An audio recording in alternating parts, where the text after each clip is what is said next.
Hello everyone. आज हम chapter 1 की जो लास्ट एक्सरसाइज है 1.5 उनके क्वेश्चंस को हम समझेंगे। तो ये सभी जो क्वेश्चंस है बेसिकली लॉज ऑफ एक्सपोनेंट के ऊपर हैं।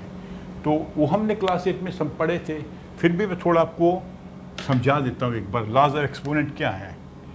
अगर दो नंबर को मल्टीप्लाई करते हैं, उनके बेसिस सेम है तो उनकी पावर्स ऐड हो जाएंगी। बेस सेम है ए, पावर्स ऐड हो जाएंगी। अगर हम इनको डिवाइड करते हैं तो पावर सब्ट्रैक्ट हो जाएंगी। ठीक है। अगर A raise to M raise to N है, पहले ए की पावर m है और इस सारे नंबर की पावर n है, तो ये हो जाएगा a raise to m into n. दोनों पावर्स मल्टीप्लाई हो जाएंगी। ठीक है। अगर a रेज टू 0 है, उसका आंसर होता है 1।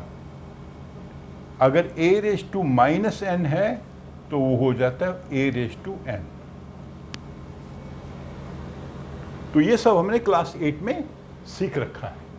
ठीक है। ये भूलना नहीं है, जो मैं बार बार आपसे कहता हूँ, जो क्लास 7 में पढ़ा है, क्लास 8 में पढ़ा है, उसको भूलना नहीं है। अगर भूल गया तो उसको याद कीजिए, रिवाइज करिए, जो चीज़ समझ नहीं आई है उसे फिर से समझिए। तो अभी हम आ जाते हैं अपने चैप्टर पर। तो हम ले लेते पहले question number 1।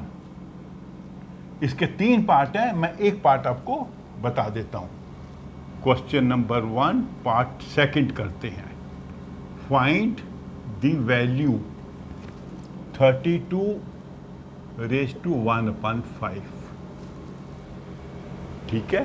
32 raise to 1/5 fifth root कहते हैं इसको।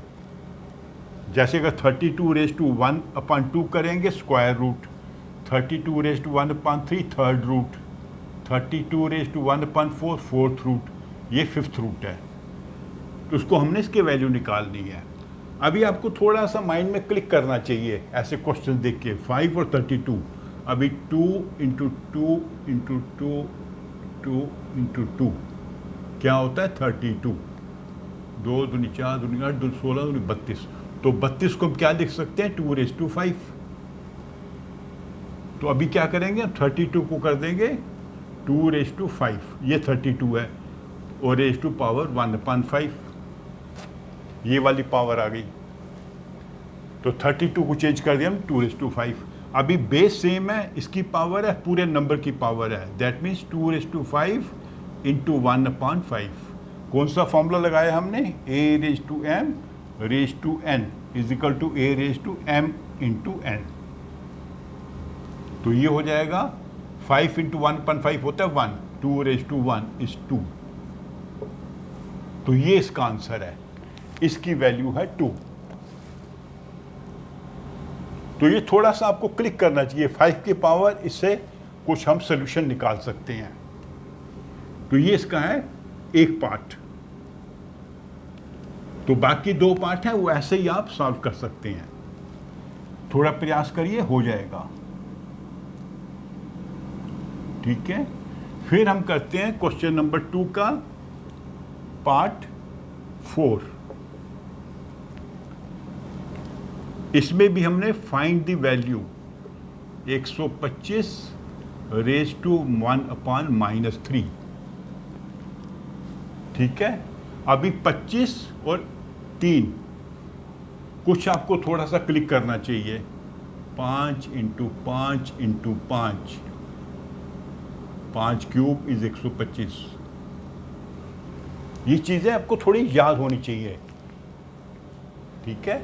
जैसे 64 होगा 8 इंटू 8, या 81 होगा 9 इंटू 9, या 3 इंटू 3 इंटू 3 इंटू 3 भी हो सकता है। तो आपको क्वेश्चन में आपको समझ आ जाएगा। 125 रेज टू 3 रेज टू -1/3। इसकी पावर नेगेटिव है, अब इसको नहीं छेड़ेंगे।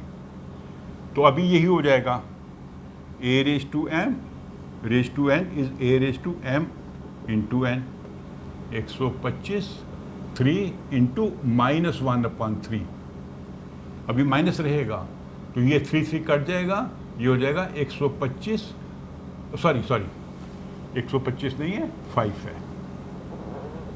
ये देखिए ये थोड़ी गलतियाँ हो जाती हैं। 5⁻3, 5⁻3, 5⁻−1, 125 को हमने कर दिया 5⁻3,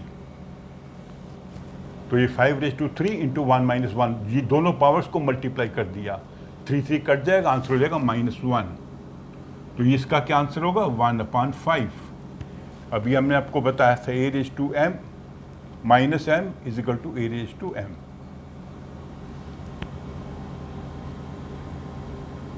ये वाला फॉर्मूला यहाँ लगाया हमने। तो ये फॉर्मूला अगर आपको याद है तो आपके लिए इसको सॉल्व करना इजी होगा। तो इसका आंसर हो गया 1/5। ये छोटी छोटी सिली मिस्टेक्स हो जाती हैं जो मैंने अभी की थी, इसका आपको ध्यान रखना है। तो इसके बाकी 2 पार्ट हैं क्वेश्चन के, वो आप जो है खुद अटेम्प्ट करिए, ठीक है। इसके बाद हम आ जाते हैं, बस इसका 3 ही क्वेश्चन है, वेरी गुड। 3rd क्वेश्चन पे हम आते हैं।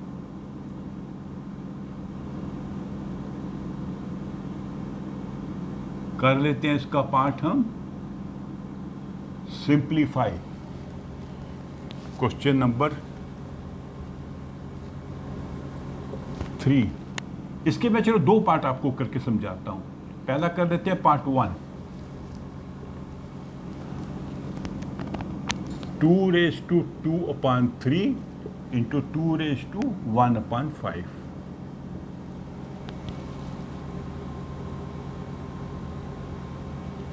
ठीक है, तो ये हो जाएगा 2⁻2/3 इंटू 1/5, नहीं ऐड हो जाएगा, सॉरी, पावर्स ऐड हो जाएंगी।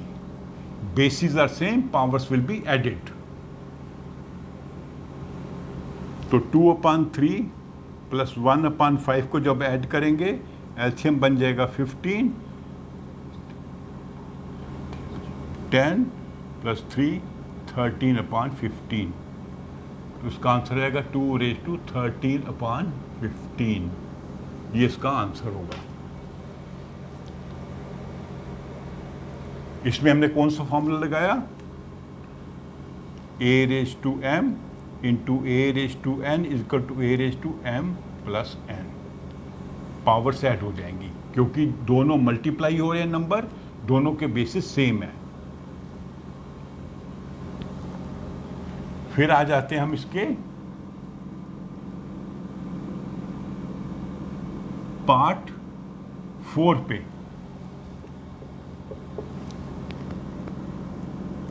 7⁻8⁻1/2।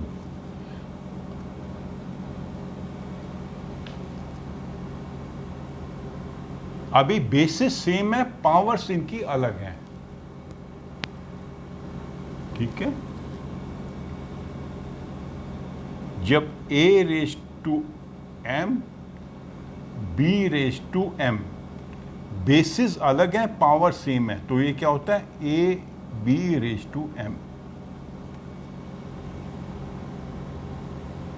तो ये क्या होगा, 7 × 8⁻1/2 = 56⁻1/2।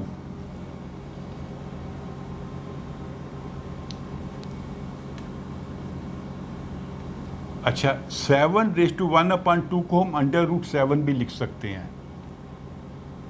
और 8⁻1/2 को √8 भी लिख सकते हैं। तो √7 × √8 = √7 × 8 = √56। ये भी एक तरीका इसको समझने का या करने का। आप ऐसे भी कर देंगे तो आंसर ठीक है, ऐसे भी करेंगे तभी भी ठीक है। ये 2 अलग मेथड्स हैं, ठीक है। इस प्रकार जो है आप सारे क्वेश्चंस को अटेम्प्ट करिए और हल करिए। कोई भी आपको लगता है दिक्कत तो आप मेरे कमेंट बॉक्स में लिखकर मेरे से हेल्प के लिए बोलिए। तो ये हमारा पूरा चैप्टर क्लोज हो गया। तो अभी इसमें आगे समरी, मैं थोड़ा समरी में आपको थोड़ा सा ये जो 2-3 मेन पॉइंट है वो बता देता हूँ जो अक्सर बच्चों को समझने में दिक्कत पड़ती है। समरी,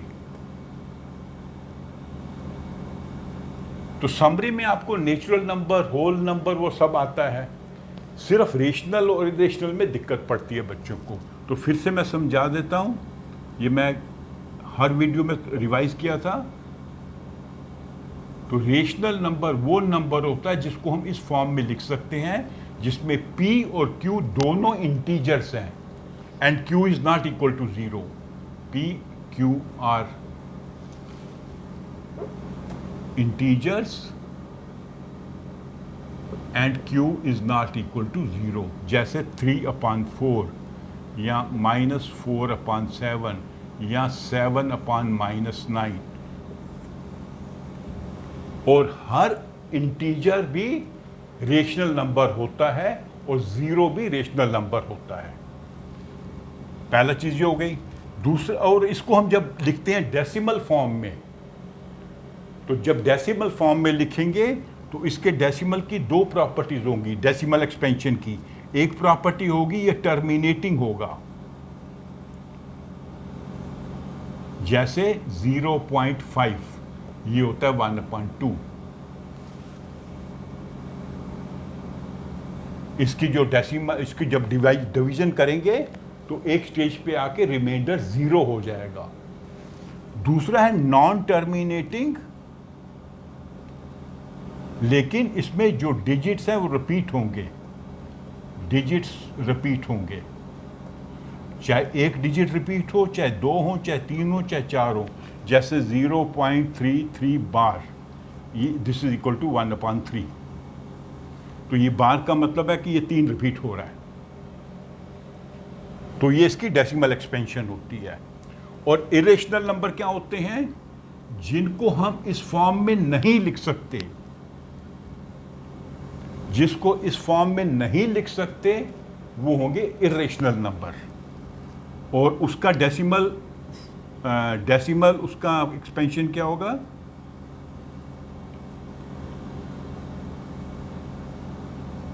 नॉन टर्मिनेटिंग, एक तो वो डिवीजन कंप्लीट नहीं होगी, डिवीजन चलती जाएगी। और नॉन रिपीटिंग, कोई डिजिट उसमें रिपीट नहीं होगा बार बार बार बार। डिजिट जो है रिअकर नहीं करेंगे या नॉन रिपीटिंग होंगे, नॉन रिपीटिंग। और जनरली है जो हम एग्जाम्पल देते हैं, तो हम एग्जाम्पल दे सकते हैं √2 की, √3 की, √5 की। अगर डेसिमल में देना है तो जैसे मान लीजिए 0.10, तो इसमें डिजिट 0 रिपीट हो रहा है लेकिन एक सीक्वेंस में रिपीट नहीं हो रहा, ठीक है, सीक्वेंस बदलता जा रहा है। तो ये हो गया हमारा रेशनल नंबर, इरेशनल नंबर, और उनका जो है डेसिमल एक्सपेंशन कैसे होगा। और एक टर्म आती है रियल नंबर। तो रियल नंबर का मतलब क्या है? सभी रेशनल नंबर जिसमें इंटीजर्स भी आ जाएंगे प्लस ऑल इरेशनल नंबर्स। ये जो ग्रुप बनेगा, रेशनल नंबर जिसमें इंटीजर्स भी इंक्लूडेड होंगे और सभी इरेशनल नंबर, इन सबको मिलाकर कहते हैं रियल नंबर्स। और रियल नंबर्स को हम नंबर लाइन पर प्लॉट कर सकते हैं। और नंबर लाइन का हर जो पॉइंट है वो किसी स्पेसिफिक रियल नंबर को दर्शाता है, यूनिक नंबर को दर्शाता है।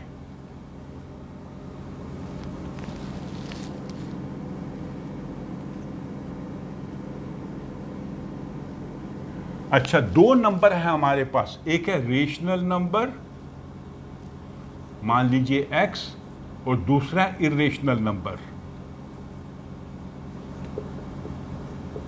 y,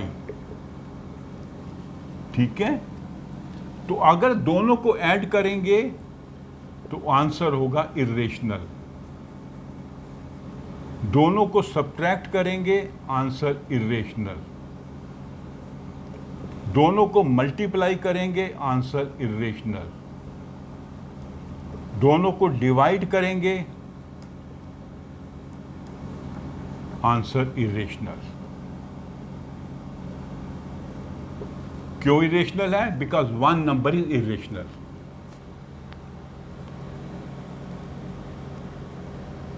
तो दो नंबर ऐड कर रहे हैं, एक इरेशनल है, या सब्ट्रैक्ट कर रहे हैं, या मल्टीप्लाई कर रहे हैं, या डिवाइड कर रहे हैं। अगर एक इरेशनल है तो उसका आंसर भी इरेशनल होगा। और जब हम रेशनलाइज करते हैं, ये इंपॉर्टेंट चीज़ है, ये आपको समझनी पड़ेगी। मान लीजिए हमने 1/√x को रेशनलाइज करना है, तो हम इसको √x और √x से मल्टीप्लाई करेंगे, न्यूमरेटर डिनोमिनेटर को, ताकि आंसर बन जाए ऐसे। डिनोमिनेटर में कोई इरेशनल नंबर नहीं है। और अगर इसमें दो नंबर हैं, जैसे 1/√a + b, तो इसको हम क्या करेंगे? वो वाला फॉर्मूला यूज़ करेंगे, a + b × a - b = a² - b²। तो हम इसको मल्टीप्लाई करेंगे √a - b से, ताकि ये वाला फॉर्मूला लग जाए। और ऊपर भी करना पड़ेगा, डिनोमिनेटर में भी। और अगर ये ऐसे होता √a - √b, तो हम इसको मल्टीप्लाई करते √a + √b।